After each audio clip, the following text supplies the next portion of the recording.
What's up, everybody? What's up, Jeff? How's it going? Happy Friday. Happy Drinking Grow Rich. Have a beer with me. What's going on, Jeff? So I'm giving out two things today. A 6-pack. I'm going to give out one of these books, too, because I got a bunch of them. Don't ask how I got them. I just got a bunch of these books, too. It's called Your Next 5 Moves by Patrick Bet-David. It's a business strategy book. Boys are back in town. What, Brandon? Are you sponsored by Patrick Bet-David? Mm-hmm. I'm sponsored by Patrick Bet-David. But, cheers, everybody. Big Friday. The NBA is on during the day, and it seems like it's like March Madness. It's a weird vibe when there's like live sports on during the day. It's just like, I don't even watch it, but just like knowing that it's on, it has a little like effect on me. Like I feel like it's like spring break or something like that. Like it's crazy. It has an effect on me a little bit. But yeah. So what's going on? Brought to you by Patrick Bet-David and Trolley. That's right. Yo, I actually got like tons of responses. I posted like we're giving out these free candies in all of our packages because we're getting paid. We're getting paid $1,000 to put all these like Trolley candies inside of our packages. We're getting paid. All we have to do is put them in the packages so our customers get free candy. And I posted about it and like a bunch of people responded and were like, oh my God, I want that free candy. I want that free candy. And then Brad Dog, who's usually on here, shout out to Brad Dog, he goes and buys a monogram for his wife just to get the free candy. And like he posted last night and he's like, I got the sweatshirt and the free candy. It's like, people love candy. And monogram. But mostly candy. And I gotta say, I actually haven't even ate one yet. Like, I don't know, I was fasting a couple of days and we're allowed to eat them. If we ate all 800, I'm pretty sure the company wouldn't even know. If we ate all 800 or if we put them in the packages, would the company even know? I don't think the company would even know. So I told my employees they can each have 1 or 2 packs each of the trolley candies. Do you think the NBA should always start late and play through the summer? Opening day on Christmas and finals in August? We don't have to be bored all death with summer with just baseball. Well, I'll agree with you that baseball is very, very boring. Yeah. There's 30,000, first of all, Shelby, there's 30,000 trolley candies? Damn. Y'all, damn. That's more than I thought. But, yeah, I mean, I like it. I like it the NBA during the day. I don't know. I think the regular schedule's fine. But this is interesting, and it's going to be weird because like next season will start like right away after this. So like they might be exhausted if it goes like that. So I don't know. I don't really care, but I am happy that the NBA is back just in general. Dude, everyone loves the NBA. I love the NBA, but like everyone loves the NBA. And one thing with like peppermint patties, my favorite candy. Yes, oh. I don't know if that's true, but actually when I was in college.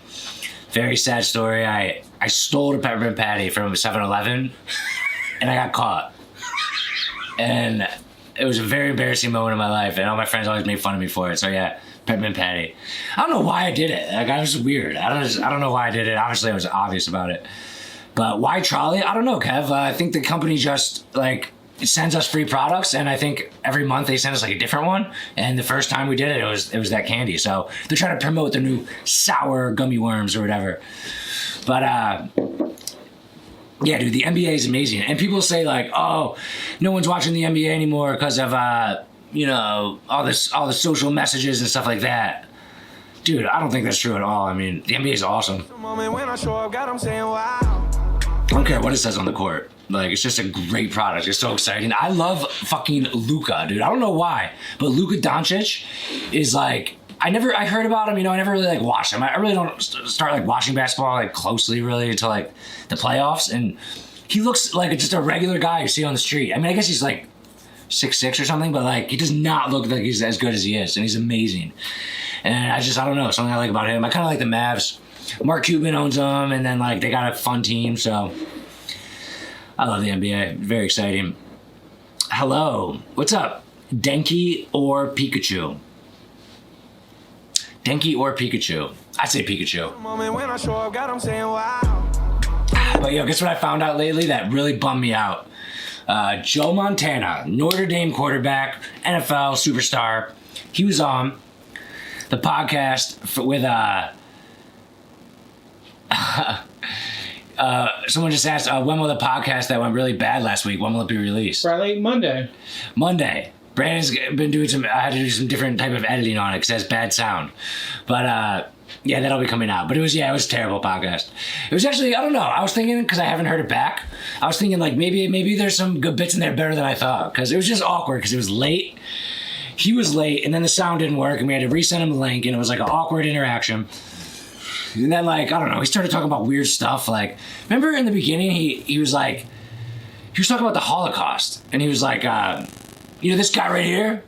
And he like pulled up this picture from his desk. He's like, this guy saved all the Jews, and he said I should have saved more.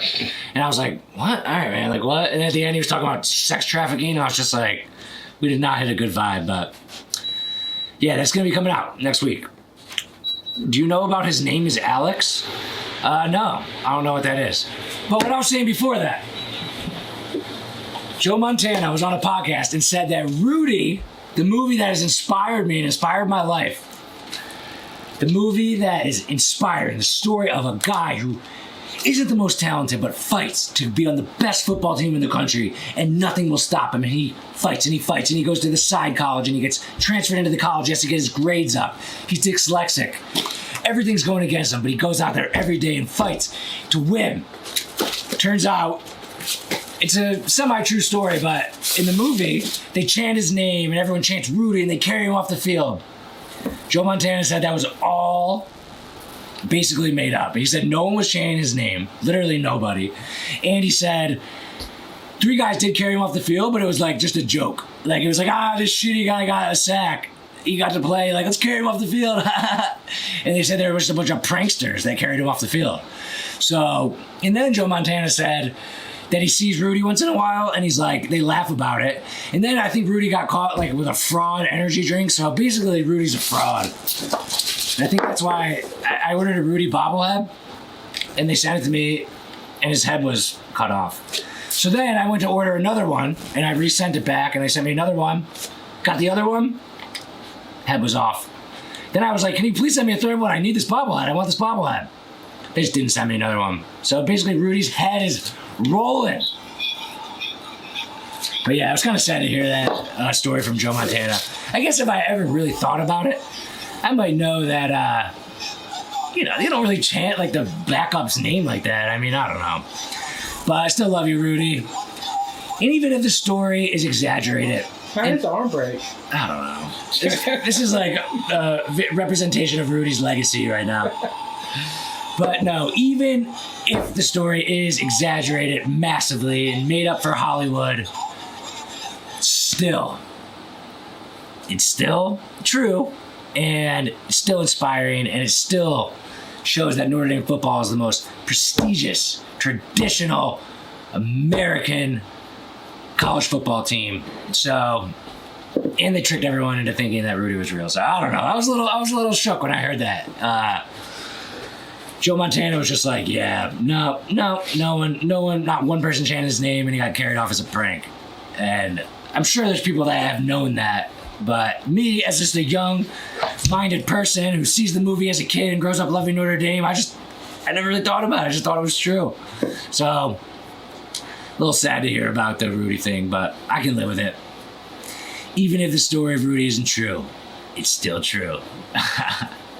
Exactly. It's true inside the hearts of Notre Dame fans. And it's like, I love the NBA, I love sports.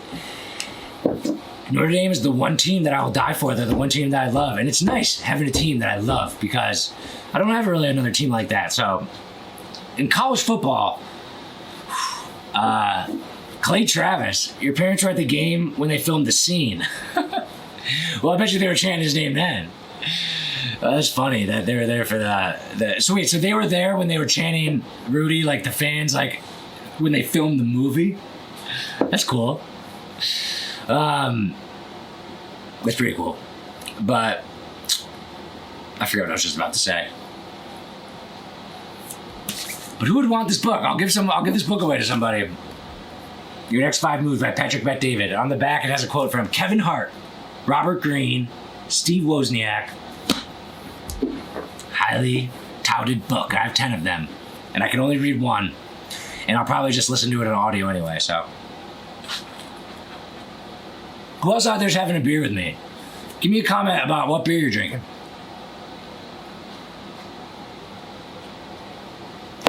I did a podcast this morning.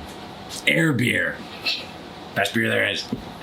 I did a podcast this morning, and I had on Matt Newman, and he was diagnosed with stage 3 brain cancer in 2013. And he has fought it and overcame it, and he currently is cancer-free. And we did a podcast for like about an hour and 20 minutes, and he did most of the talking. He was just firing away. He honestly didn't give me a chance to talk that much, and it was really inspiring story. This guy's really cool. How have the ads been running lately with those low CPMs? CPM? Cost per minute? No, not cost per minute. What is CPM? I don't go by CPM as a term. What is cost? What is maybe like cost per million view or million view? What does CPM stand for, Gavin? I should know that. But they've been running great. The ads have been running great. I haven't seen like any big difference. You said with those low CPMs, like, I don't know, have you heard that Facebook ads are running more profitably lately or something like that? Throughout the virus and everything, they've been running pretty steadily for me as they always have. Cost per 1,000 impressions, right? I don't use that metric like as one of my success metrics. I use the return on ad spend, ROAS, and I use cost per conversion in my head. But I need my ROAS to be at 2.5, and I steadily keep it around 2.5 with spending as much money as I possibly can, meaning that I'm getting that return, meaning I'm making that profit. And business has been booming. And I just found out like 5 minutes ago I was going to close on this building for $2.6 million, and now they're wanting a little more money, and I'm working out the details. Did Mike Gaston try to sell you services after the podcast? Seems like he was pitching to you. That was one of the best shows, though. You think that was a good one? Yeah. That's cool. No, that guy didn't try to sell me anything. He didn't try to sell me anything at all.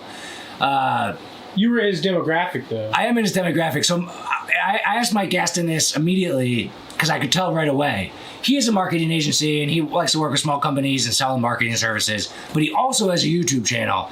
And I was like, are you trying to do your YouTube channel to sell to your people who want your services, or are you just trying to like get a YouTube channel and have a business like that? And he said, I don't know, a little of both. I'm a little conflicted. But he said he likes the idea of passing on his wisdom to young men. So no, he didn't try to sell me anything, but he really, he's famous for this one video he did. And I'm still waiting for my viral video on YouTube. But he had this one video that got like 1 million views. It was about Tesla. And then he got a bunch of like 10,000 subscribers, 1 million views. And then he said he got a lot of Tesla fanboys, and then it's been dropping off a little bit. And now he hasn't had another viral video, but he still has that audience. So no, he wasn't trying to sell me anything. And I think that's interesting that you think that was a good podcast, because I thought that one was all right. It was average. I'd be curious to see what you think about the one today I did with this guy was a brain cancer survivor. Seriously, an incredibly inspiring story. Like, he was like on his deathbed. Everyone thought he was going to die, and he overcame it with like positive attitude. But I kind of knew the story from I knew he was coming on the podcast, so I listened to him a little bit before. So we basically just kind of told the story I already knew a little bit. Very inspiring story. But I'm curious to see what you think about it, because it's kind of a classic overcoming story. But the craziest thing about it is you literally can use the power of the mind to overcome crazy things like that. Not every single time. And we talked about cancer and how terrible of a disease that is. And, they say certain things cause cancer, but he was an incredibly healthy person and nothing caused it. He wasn't a smoker. He has no idea what brought it on. And that's the crazy thing. It's just random. So, like, if a positive attitude helps, but some people have a positive attitude and they still die, it's like, well, then does it help? Or is it just chance? And I was trying to ask him that stuff, and he is convinced, and he said it's a fact, based on statistics, that a positive mental attitude can help you beat deadly diseases. And he was like, it's just a fact. Like, the science backs it. But it's a pretty good podcast. Any thoughts on Rogan moving to Texas? Yeah, dude, I mean, I like how he releases his news like slowly throughout the course of his podcast. Like if you ever hear a news story about Joe Rogan moving to Texas and they quote him, the quotes are just from the podcast. So it's not like he's releasing information to the public through any other press channels rather than it's just his podcast. So like he was saying like, I'm thinking about moving to Texas. And then like slowly but surely, like out of context throughout conversations, he's like, yeah, I'm doing it, by the way, I'm moving to Texas. And the guests are like, wait, really? Like it's never breaking news at one moment. But no, dude, I think it's cool. I mean, have you seen his David Blaine? Yeah, I was watching something about it. I was watching the David Blaine podcast with Joe Rogan. I don't know, it didn't like intrigue me that much. I feel like it was an alright podcast. But I think it's cool that he's moving to Texas. Switch it up. California, they're hurting in a lot of ways. I mean, there's like homeless people everywhere. There's taxes, incredibly high taxes. I mean, it's a beautiful place. It's one of the best states. But that seems to be a trendy thing to do, to move out of California. And hopefully it wakes some people up in California, and we'll see what changes. But isn't Texas tax-free or something like that? Texas has, I mean... like Florida? They have much lower tax. I know Florida doesn't have any income tax, which is huge. I mean, honestly, is it a coincidence that Joe Rogan made all that money and then moved to a place where it's much better protected? I mean, that's probably part of it, right? That's part of it. But that's what states have to do to bring people in. So, and guess who else is going to Texas? Elon Musk is moving one of his gigafactories outside of Texas. So it'll be funny to see if all these California people going to Texas, like maybe changes the state's politics a little bit. No income tax. No state. Dude, that's huge. No income tax? That is fucking massive. And if you have a big ass salary or big ass contract or make a big ass amount of money on your yearly income, 17% of 10 million, 17% of 100 million. Oh God, it's so much money that like you're just thinking to yourself, why the fuck would I live here if I can live there, live the same life and save that much money? So Texas, Florida, Tennessee. I mean, I pay income tax in South Carolina for sure, but it really makes those states very appealing, and it's very interesting. It's a big draw for athletes. Like people say that's why LeBron went to the Heat, because of the income tax. So very interesting. Someone asked me a question about United Monograms. Was United Monograms an instant hit, or did y'all struggle during the early stages? Bro, we struggled our asses off. There is no such thing. Well, maybe there's such thing, but nothing's an instant hit. Tell me something that's an instant hit. Can you think of anything? Something that is an instant hit. And I will tell you the long story of hard work that went into it before. There's no such thing in business, in like the podcasting video world. There's no such thing as an instant hit. Maybe like Charlie bit my finger, or like something like some viral like funny thing that grandma driving a scooter, I don't know, whatever it is. But for every grandma driving a scooter, every Charlie bit my finger, there's a video that's just as funny and just as cute and just as viral-ish that isn't viral. There's no such thing as an instant hit. No such thing. Pokemon Go, they already had the branding of Pokemon, which people loved. TikTok, it wasn't an instant hit. It was Musical.ly for like 5 years. 5 to 7 years it was called Musical.ly. Did you know that? TikTok was Musical.ly first. So it took them 5 or 6 years before they changed the name and became TikTok. And they didn't get 1 million subscribers like overnight. First they got 10 and then they got 50. Yes, they had an accelerated hit. But nothing is an instant hit. Everything takes a little bit of hard work to get it going. I should have worded it better. Did you take off quicker than you expected? No.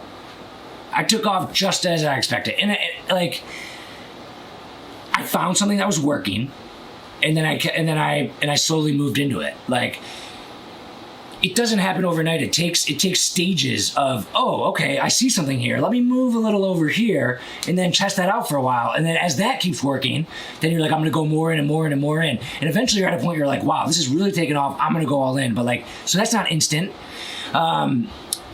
No, it did not take off quicker than I expected, because I just expect everything I do to flop and fail. So maybe then quicker than I expected, but it's just a long story So like all the parts make sense to me. There was never a moment where one day I woke up and was like, holy shit, look at all this. Look at all this. It didn't happen like that. United Monograms grew customer by customer by customer. Like we didn't have something that went viral. We didn't get, it just was hard work and good products and steady by steady by steady by steady. Crossword puzzles. I don't know about that. Fidget spinners. Like, I don't know the story of them, but these things you're naming, TikTok fidget spinners, like they also are just trendy things too. And I don't want to be just a trendy thing, but there's no such thing as an instant hit. Everything takes fucking hard work, and sometimes you might get a little bump that you don't expect, or something happens that you don't expect. But a lot of times that what happens if something big happens that you don't expect is that, like Mike Gasting, for example, had a viral video, 1 million views. You fall off after because it was an anomaly. It was a lucky. It's better to steady grow because that's real and sustainable. If you're like this and then you go like this, you're gonna go like this. Now, if you go like this, that's better than nothing because then you might be able to drop and still stay steady. But like the best way to grow is like this. Slow, steady, and continually better. That is the path for continued success. It's the only thing that works. It's the only thing that works. You know, you started with United Teas. Yeah. Hey, the ashtray. I appreciate the thing. Yeah, I started with United Teas, already invested in the equipment. Right. And United Teas was its own thing, which is still actually a website, but we don't get any sales from there anymore because we stopped promoting it. Yeah, these were all changes that took place over time. Have you ever delivered an order for your business by hand, door-to-door service? I know what you're talking about. So my friend Hecker is talking about this. When I had my shop in Conshohocken, this was when I was just started getting orders for United Teas, or maybe it was my Notre Dame site. It was when I didn't have a lot of orders, but had a few. We saw one of the addresses was in Conshohocken, in the same building that he lives in. So I was like, yo, I'm just gonna deliver this one by hand. It was a Notre Dame shirt when I was selling Notre Dame shirts. And this guy followed my Notre Dame Twitter. It was huge. He bought a shirt online and he expected it to come in the mail. And we went up to his apartment and knocked on his door. And we're like, hey, did you order a Notre Dame shirt? And he's like, yeah, I ordered it on Twitter. And like I saw it on Twitter and I ordered it. Like, yeah, we have it right here. We hand delivered it. And I gotta say, I haven't done that since. Like once in a while, I'll be shipping around the office, and I'll see like, oh, someone ordered it from James Island or from Charleston or from Mount Pleasant. I'm like, they're literally right down the street, but like, our system is so streamlined now that I'm just gonna throw that in the mail packages. But in the early days, that was a very funny story. We saw someone ordered it that lived right by, and we went and knocked on their apartment door and delivered it to them. So that was awesome. What's going on with USPS? Anything that impacts UM? So first of all, it's funny how, okay, I know everything about the post office. I know everything about the post office, and I love the fucking post office, and I've always been saying how much I love the post office. If you've been following me for a while, I'm a post office dick rider. And the reason I love the post office so much is because they are givers. They give. They're not a for-profit. They're a very complicated structure, right? So they're a government entity, but they're a for-profit entity. And some of their government employees, they get government benefits like pensions, but they're not like the DMV. Like they're kind of separate from the government. But they still have some government tendencies. They are very inefficient. For years. I have just taken an 11 ounce package that costs like $4, and I put that it's 4 ounces, which costs like $2. So I've saved like $2 on hundreds of thousands of packages that I've shipped out. And this one time they sent me a letter. They're like, you owe us $200,000. And I was like, I called them. I was like, come on. I don't know $200,000. Come on. They're like, all right, but like, so then they are very inefficient. Now, if you are a taxpayer and you think that the post office is making money, it is not. It is a very inefficient business. Like, I'll set up a pickup on a Saturday. There'll be like 2 trucks that come by, and like, they don't know if the other guy came. They're inefficient as far as anything when it comes to making money. The reason I love them, the reason I love the post office so much, and they have a piece of my heart and my soul, is they are a public service. They're a public service. They will get that goddamn package to a backwoods of Oregon down a 3-mile road for the same price they'll get it to an apartment right next to another apartment in New York City. They are a public service. They get those fucking packages to anybody. Now, I have had UPS and FedEx come to my office and send a rep and sit down with me and say, we want your business. You ship out hundreds of thousands of packages. How can we get your business? They can't get my business because they can't compete with the post office because they're a real business. So like if they want to set up a pickup, they're going to charge money. If they want to ship a package for this weight or this weight, like they're a for-profit smart business and they make money. I can just dick over the post office all day, every day, and they're going to get those damn packages to people. I found out recently that one of our employees reprinted a label by accident, meaning like we paid for a label, we sent it to the customer, and then like we had to send them another piece of the order, so we'd need to print another label, but they made a mistake and they printed out the same label, already paid for, and it still got to the customer. Like, they fuck up all the time, but they don't fuck up by like making mistakes to the customers. Like they're just not good. They're not a money making thing, but I love them because my business could not exist. My business could not exist without the luxury of the post office. And they pick up from us every single day for free.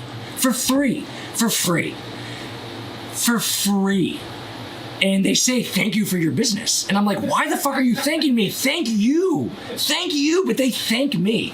And UPS and FedEx are better for shipping big packages.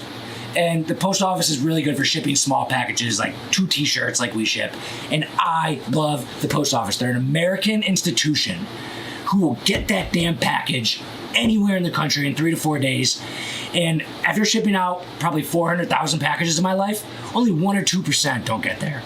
I love the post office, and the fact that it's politicized is like, whatever. I mean, voting by mail, it's kind of weird. I don't really like voting by mail because, first of all, like, you want to vote that morning and then at night get the news of like who won. And with all the mail going, like, the post office can do it, but the post office can do it. They can do the election, but it just isn't going to be as timely matter. And there always is going to be that feeling of unease of like, oh, well, my postman is very political. So maybe he like opened the packages and changed them or didn't send them in. Or maybe you're in like a Republican postman in a liberal city who's like, oops, drop the mail. Oops. Like that could happen. I mean, come on, that could happen. Also, a mom who has 5 kids who don't give a shit and they have different political views, she might take all 6 of them and vote for the person she wants. I do not like voting by mail. You want to know what I really like? Voting fucking online. Voting online. Why not? Now, people say hackers, fraud. Okay, where do you do your banking? I do all my banking online. I do all my wire. I do everything with money I do online. So if I can do all my wire transfers, all my payments, all my payroll, all my banking, all my transfers, every single thing, every electronic transfer of funds is on the internet. So why can't we just vote online? Like, it's safe with a virus. It's very easy to like do a scan of someone's face and show their ID. And it allows people not to do it twice. It doesn't give people any excuse. And it's instantly calculated. And it's very secure. I don't understand why we don't vote online. And it's fucking insane to me. I do not think the mail-in ballots is a good thing because it just makes it weird. And I mean, I've always liked Trump, like and Bill Maher, he's one of my favorite guys. He's always been saying that Trump is going to not give up. He's going to lose the election. And he's not going to give up the election. Like, he's got a point because if like the election is like up in the air for like 2 weeks or something, that gives the guy in office, Trump, like much more of a reason to be like, well, we don't even know. We don't, that's the last thing we want. The last thing we want is to be like, I don't know. Did the mail get in? I mean, it's been 3 days. We have no idea. It's like pretty close. It's tied, I guess. It's like 50-50. Like, the last thing we want is that. Come on, we don't want that. We want a definitive, decisive answer, preferably that day. I mean, of course we want it that day. So, if we can shop at the grocery store, we could probably go to vote at the stations, like the way we've always done it. But moving forward, we gotta do it online.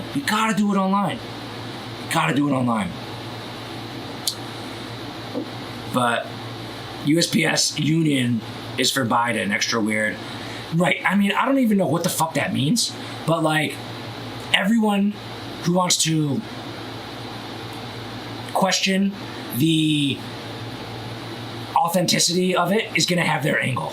People are going to be like, oh, Trump shut it down. And then Republicans are going to be like, oh, well, the union is Democrats. Like, it's going to be, everyone's going to have the reason why it's not official, and that's not what we want. Because then what are we going to have to do, like a revote? It's just like, no, we need a definitive answer right away for the health of the country.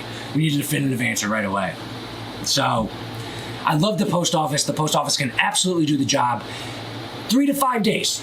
First class mail will get anywhere in the country. It'll get from the bottom corner of Florida, from what's that little thing on the bottom of Florida, the Keys? It'll get from the Florida Keys to Alaska. First class mail in 5 days.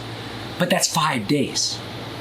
It's like, that's 5 days, you know? Like, so, like, do you send in your ballot 5 days before? Or, like, do you send it in that day and then wait 5 days? And then there's always, like, that, you know, November surprise or, like, some piece of news that, like, changes the election. Like, it's got to be that day. So I don't like voting by mail, but I fucking love the post office. It is an American entity, and I guess maybe I just love them so much because I can step all over them, but, like, they're just such a great service, and they're so thankful for what they do. I love the post office. And a country that can't get stuff to each other is not a good country. So it's a bloodline of who we are. Dating back to World War II, people sitting there writing notes to their loved ones and sending it to them and having the confidence to know that I might die tomorrow, but at least my wife and kids will get this last letter from me. That's the blood of the post office. That's why I fucking love them. You mail in your ballots early. That's weird. Like, how early? Like, but since we got a little political there, I will say that I think the Democrats are currently doing a good job. I like Trump. I'm a small business guy. I'm a personal like responsibility guy. Like, I would say center right, like pretty much dead center, but like all about America and freedom, and like I hate any bullshit like identity politics or like socialism. I hate all that shit, like most Americans. But I gotta say, the Democrats are doing a good job. I just think that they're being kind of standard. You know, the Republicans are all ready to rip on them for you're lefties, you're socialists, you're communists, you're Bernie Sanders-ish. And they come out with Joe Biden and Kamala Harris, they're not really like that. They're just being standard and boring. And that's a good pitch for a lot of people who are sick of the craziness. Like, if I had to go right now, I'd probably still go Trump, just because it gives us 4 years, then we get a new start instead of like 8 years for a fresh thing. And I like Trump. I trust him in like small business and stuff. But like, I think they're doing a good job though. Just my thoughts aside, just straight political strategy, I think the Democrats are doing a good job. I mean, what are the Republicans could get a rip on them for? They're saying we don't want police, but Kamala Harris like comes from like a prosecuting background, so it's like there's not a lot to rip on them for. That's just like boring standard people, and it kind of works. It's a good political strategy. How do you define small business, revenue or employees? Both. Those are actually the two metrics that define a small business. Now, in like insurance, I wish I had your energy at this time of day. I always got this energy, yo. But a small business, here's one definition I know of it. Health insurance, if you have over 50 employees, you need to give your employees health insurance, or at least have the option for it. That's like a point being, That's one metric where I know about over 50 employees means that it's not a small business anymore. But right, small business definitely has some like definitions, but I don't know. I love small business. I am a small business technically, but I hate the idea of being a small business because like I want my business to be. I want to go public one day. I want to be a fucking public CEO. That would be awesome. So like I like to think of my company as a big ass corporate entity, even though the truth is I'm a 15-person, $6 million business, which is small. That's a small. Now that's really big compared to like what I used to be. For a lot of people, they might say 15 employees and $6 million in revenue. That's big. Like, yeah, but like it's small. It's definitely a small business, like on paper, but like I think from an entrepreneur standpoint, you're a mom and pop shop, right? No, fuck that. From a mom and pop standpoint, or from an entrepreneur standpoint, looking at what a small business is, I think it's a fucking mindset. It's a mindset because some people want to be a small business. They don't want 50 employees. They just want to have them, their wife, their kids, maybe a few trusted people to do their cash registers, and they don't want more than that. They're happy serving the community, making an honest living, and just providing good to the community, and like they don't want more than that. They don't want to take on all the problems that come with more people and more revenue, because trust me, there's problems with more people and more revenue, corporate structure, blah. I want those problems. And if you are starting a business and you're an entrepreneur, think right away, what type of business do you want to be? Some people, what they want is they want to be on a beach and be able to do their work from their computer anywhere in the world. It's okay. I don't want to do that, but that means you can have some type of content-based business where you can make enough money to work from a beach. You're not going to go fucking public like that. You're not going to be able to sell your operation, but you can make a nice living from the beach. But I want to build a giant, massive organization that could be on the New York Stock Exchange. And I take actions daily based upon those things. I know where I want to go, and it helps me make business decisions. So know what type of entrepreneur you want to be. I know that I will literally, the day before I die, when I'm 150 years old, I will be hiring and moving, and I'm never going to stop working. And that is going to be my path to happiness, because I'm always going to have purpose, and I'm always going to have something to do, and I'm always going to have purpose. And that's what keeps people alive, is purpose. He has a pop and owns a shop. I'm missing some comments here. Now to put a number to it, LOL. 50 employees is the number. And I don't know the revenue number. You're a mom and pop shop. I saw that one. Fuck you, Niko. He's a pop and owns a shop. I ain't no pop. I'll fight you, Brad Dog. Oh, some fights in the comments. Now, usually one of the traditions on Drink and Grow Rich is talking shit on Brad Dog, and then also making him arise out of nowhere, start up his podcast again. So Brad Dog, you're ugly. I'm gonna put out a clip, Brad Dog, kind of based around some of that Gary Vee stuff we were talking about. I'll throw down in these DMs. Yo, guess what other piece of content we're gonna be putting out next week? It's gonna be me and Brandon. And Brandon, how many pounds are you gonna lose? By 60 pounds. By when? February 19th. By February 19th, Brandon is gonna lose 60 pounds. And that means that he has to lose, 10 pounds a month? And every single month we're gonna record it. Every single month we're gonna make a video about it. The first one's coming out next week, and he has like a scale. And I mean, dude, that scale is funny because you have to be like, it's like for heavy people. It's for heavier people, right? Yeah. Like, it was like $100. How much did you weigh? 442.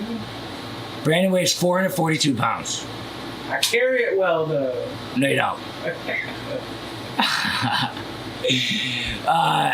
No, like, dude, losing weight is one of the most like honorable and like amazing things, and you're gonna do it right in front of everyone. Yeah, I have to. You have to. Want to know what might be even better content? If I fail? If you step on the scale and so we filmed it on August 19th, and if you step on the scale on September 19th, and you're up like 5 pounds, oh yeah. like we are releasing that video. Yeah. I don't care if you don't want to do it, I will film it myself and put it up. Like you're on the spot. Yeah, you'll put the camera running. What happened to the Brad Lee podcast? Did you scrap it? That's the second person to ask me that. Ask Brandon about that. It's coming out. It's coming out Monday. It's coming out Monday. But yeah, he talked about sex trafficking. Yeah, that was bad. No, honestly, I gotta hear it again. There might have been some good things in there. You're right, Pracker. You probably just sit on me or something. You'd like that, Nikola. Oh, there should be some stakes to this challenge. Are you talking about the Brandon's challenge? Yeah. I'll put some stakes on it. What? All right, if you lose 60 pounds, I'll give you 5 steaks.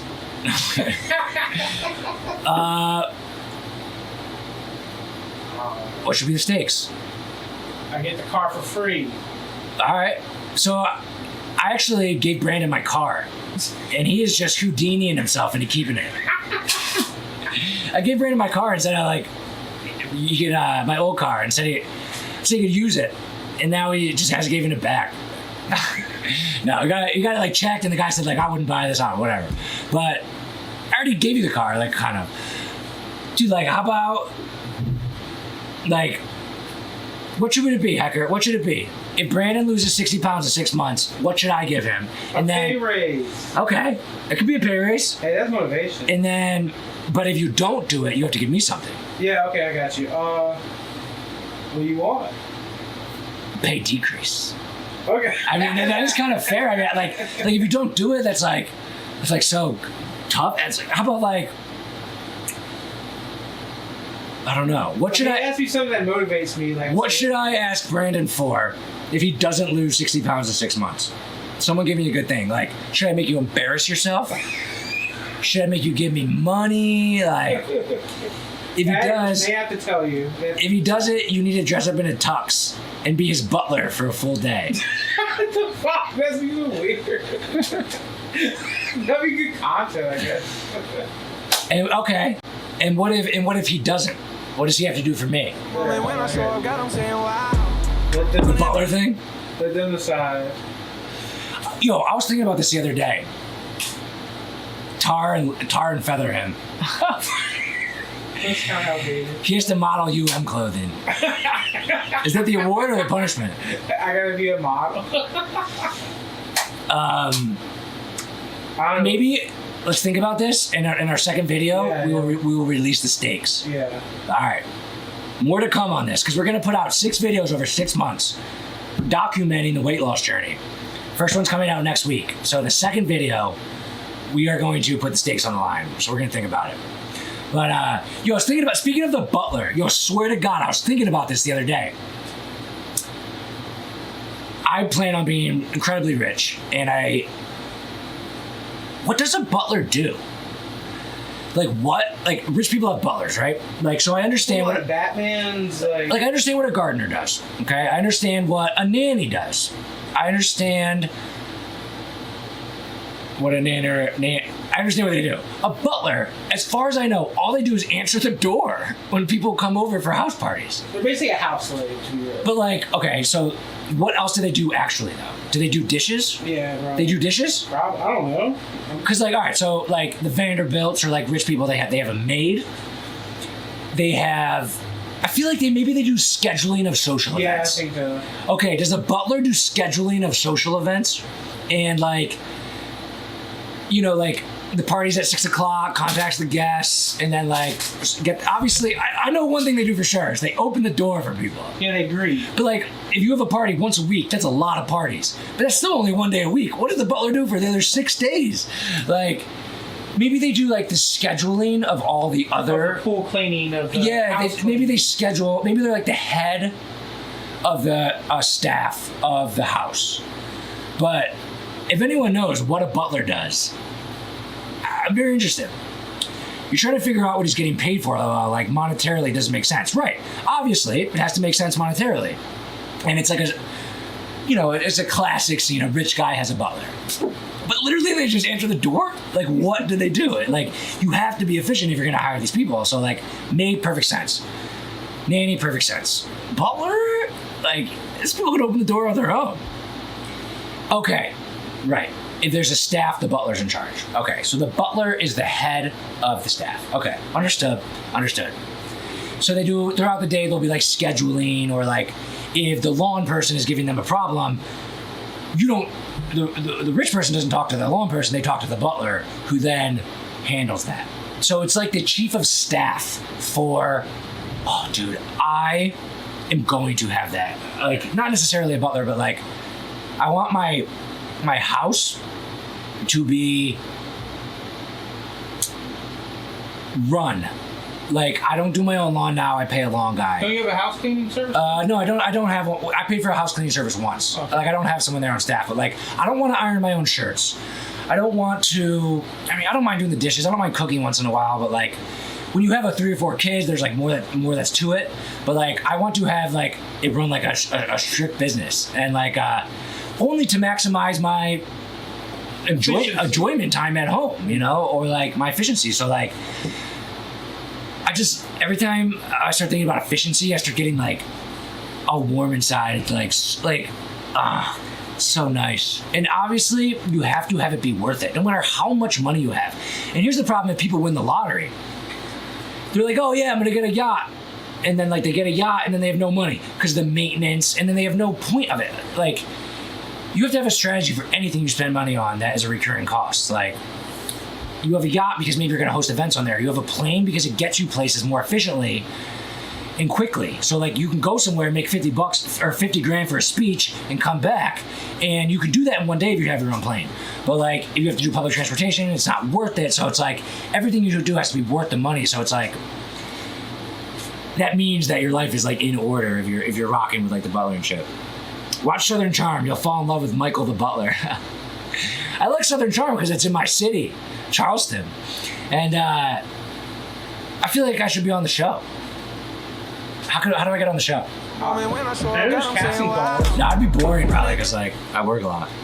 But Michael the butler on Southern Charm, I'll check that out. For this bet, you need to wear a tux and bring Brandon all his meals. If he wants a peppermint patty, you go obtain one. If that's the deal, we'll think about it. We'll announce it. That's extreme. He makes drinks and cooks all day, yeah. Especially peppermint patties. Niko, I was vulnerable and told the story about peppermint patties earlier, and you just triggered me. You should say hi to Shep. So, I saw Shep twice out at the bars. Like, I don't go out that often. Who?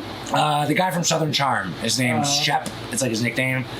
And just twice I just saw him. One time I peed next to him. And I was with Shelby's friend Amy, who's like a huge fan or whatever. So I walked out and I was like, yo, you see Shep was here? And she's like, yeah, but I was too nervous. So then the next time we saw the girl Naomi, I guess it's not that hard to see these people, is my point. We were with Amy the next time she came to visit, and we saw Naomi out at another bar.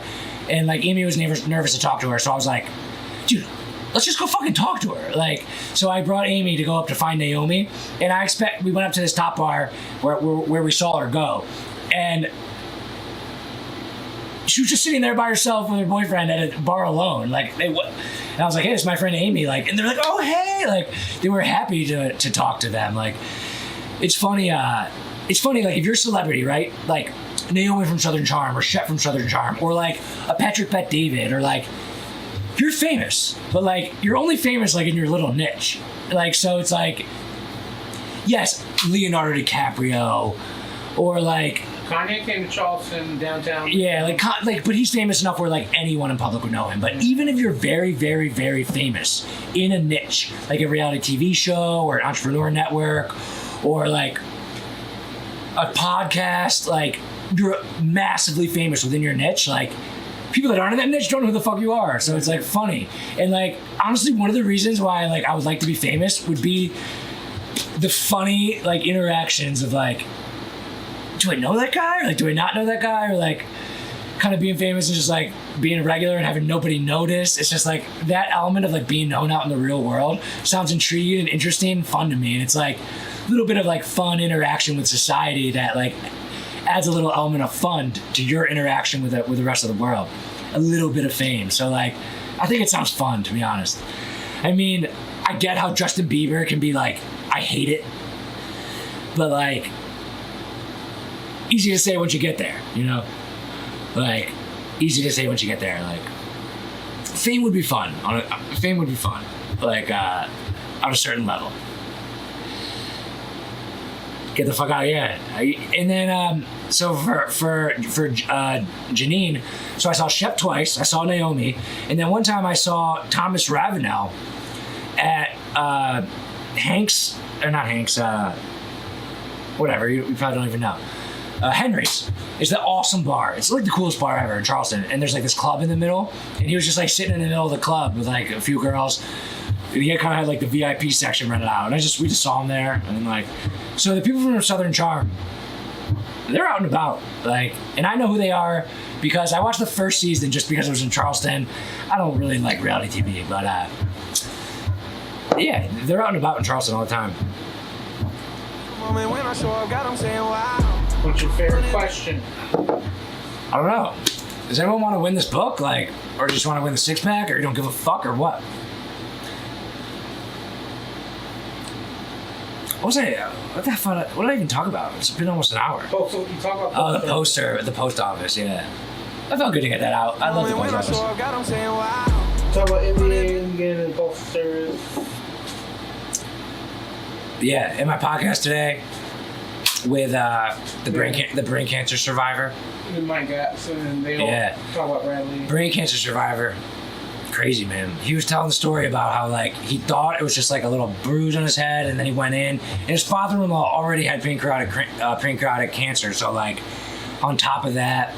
And he said in his previous job, or not his previous job, like before he got cancer, what he did for a living was a financial advisor. So like he knew the importance of having a will and having life insurance, and like the fact that he had that shit in order helped him be able to not worry about that stuff and have the mental space to like focus all his energy on overcoming it. So it's like he's seen a lot of people who they get cancer and then they're like fuck, because the first thing you worry about is like, I don't have my ducks in a row. So that was one of his other points, besides for just like optimism, positivity, like always. He's like, get your fucking ducks in a row with your like will and your life insurance, especially if you have a family. I have life insurance, and it took me only about 3 months to stop making jokes about how I was going to kill Shelby and get $1 million. If Shelby dies, I get $1 million fucking bucks cash. If Shelby dies right now, walks out of the office, maybe she slips, maybe she bangs her head, $1 million bucks in my pocket. So that was my joke when we first got it. I was just like, all right, how am I going to kill you now? Because I joke, dark humor, but like it's true though. So like, if this business ever goes under, I can always murder Shelby. I see a fellow Lowery has jumped in the podcast game, killing it. A fellow Lowery? What's that mean? You think I'm killing it in podcasting? I don't think I'm killing it, but I think I'm doing good. You're doing better than 70% of it. And the person before asked me, did United Monograph, when did it take off, or was it? Oh yeah. It doesn't exist. Like, I think my podcast is doing pretty well. It's not the biggest podcast in the world. It doesn't have a huge following. It doesn't have, but that shit doesn't happen. That shit doesn't happen. I'm Adam Lowery, and I'm proud of you. I'm proud of you too, Lassie. Is Lowery Irish? Are you Irish, Adam Lowery? Because I guess I'm Irish. I don't know. I gotta do it. I gotta. An Irish tongue again. I said Lassie before, but top of the morning to you, Lassie. The Irish have like such a shitty history. They just literally all died when they ran out of potatoes. It's like so embarrassing. So embarrassing, dude. So embarrassing. Half. Caleb Box joined. You guys are all joining at the end. What's up, father-in-law? Caleb Box, we were talking about you earlier because we're doing a podcast. And I'm curious about this YouTube automation stuff, but yeah, we'll ask you about it. And R.I.P. potato famine. That's right. Yeah. The best thing about the potato famine is it brought all that Irish blood over to America, where we prosper today. It's funny, like, no one, like, I'm just American. I feel like after 2 or 3 generations of, if your parents, like, my grandmom's mom was born in Lithuania. And I think, like, but I don't have any roots. I'm Lithuanian. And it's actually funny, me and Shelby are both, like, pretty highly Lithuanian. And it's fun to think about, like, I love Shelby. Why do I love her? Like, part of it's just my instincts. I was like, I love that girl. And, like, the fact that we both have Lithuanian roots. And then I grew up in upstate New York. She grew up in Pottsville. They have similar cultures. And, like, my grandma's from Wilkes-Barre. And, like, she's in that, like, the fact that we have, a little bit of tied ancestry, like, I don't know, somewhere in my genes, in an unexplainable part of my genetics, is that one of the reasons that maybe I'm attracted to her? I don't know. It's interesting to think about.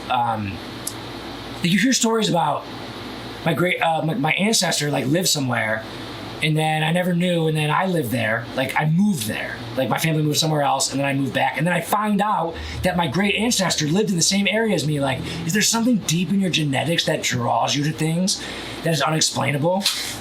And what's cool about now is that we're going to be the generation where our great grandkids, like, can find the history easily, can know the history. I don't know what my great-great-grandpa did, but I guarantee you my great-great-grandson will turn off my podcast after the 3rd episode. Because, but point is, he'll have that. He'll have so much. He'll have every tweet, every Instagram post, every podcast, every Drink and Grow Rich. Like, that's so cool. I wish I could go to my great-great-great-grandpa and see his fucking thoughts from when he was drinking beer with his buddies in college, like, on Twitter. You should come on my podcast, The Cognitive Rampage. Dude, I'm in. Your last name's Lowery. The Cognitive Rampage? That is very intriguing, the name. I have no idea what it's about, but I'm in. Literally DM me, set it up. That's so cool about podcasting. You can just pop on and we can just talk, and I love talking.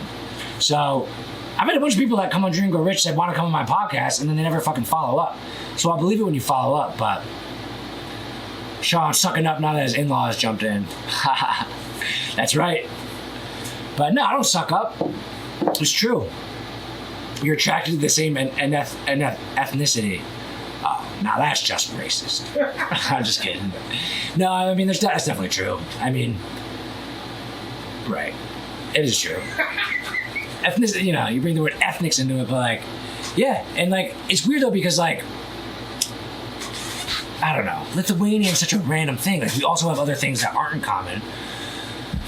But yeah, deep down, unexplainable, like, genetics are fascinating to me.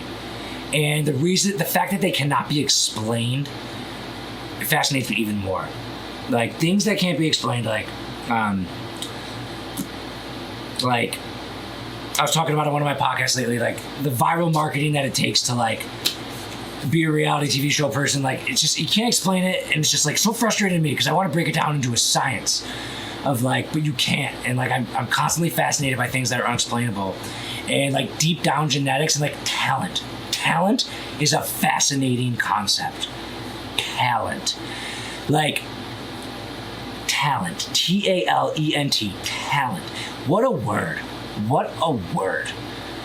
What a word. Why is some people good at the violin, but others aren't? I mean, athletic ability. I mean, talent and, like, things that we are good at that aren't explainable. And I've heard a lot of parents say that they are more about nature over nurture. Like, this kid's born and they just were like this, and that's how they are. It's like, you are born with some innate, like, things inside of you, and it's fascinating how that's true. I have 25 seconds left before this shuts off. Did you ever have a 9-to-5, or you always had your own business? I had a 9-to-5 for 3 months until I quit and went to my mom's basement. The passion of doing my own thing lived inside of me ever since I was 19. And I read the book Think and Grow Rich. But hey, Cognitive Rampage. 5 seconds left. 4. You're going to be the winner.